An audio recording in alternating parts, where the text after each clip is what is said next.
May 21st, Trump's new Secretary of State, Mike Pompeo, provided details on how the United States will escalate tensions with Iran following the U.S. rejection of the Joint Comprehensive Plan of Action. Pompeo said the U.S. demands Iran cease all nuclear activity and roll back its foreign policy objectives, including fighting U.S. and Wahhabi proxies in Syria. Pompeo's Heritage Foundation address recycled lies and distorted the truth about Iran. Probably the most outrageous distortion concerns al-Qaeda, the original Frankenstein of terror incubated and turned loose on the world by the CIA. After the U.S. invaded Iraq, the government of Iran wanted assurance it wouldn't be next.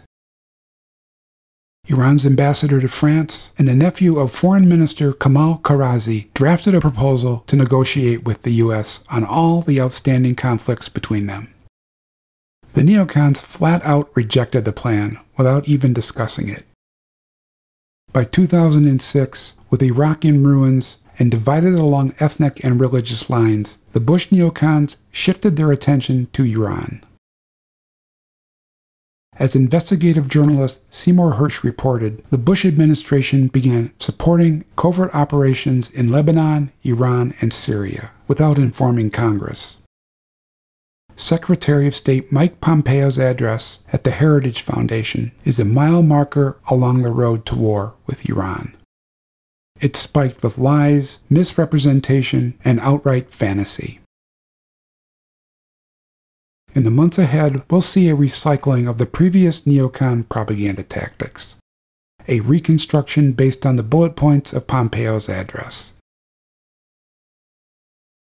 Now that John Bolton is in charge of foreign policy and an anti-Iran advocate heads up the State Department, the U.S. will build a case for an invasion, possibly in concert with Israel and Saudi Arabia.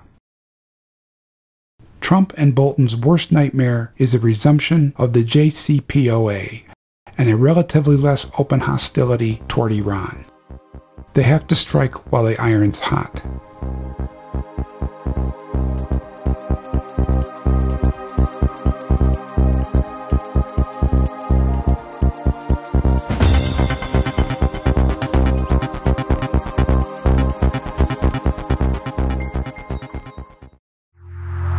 Thank you.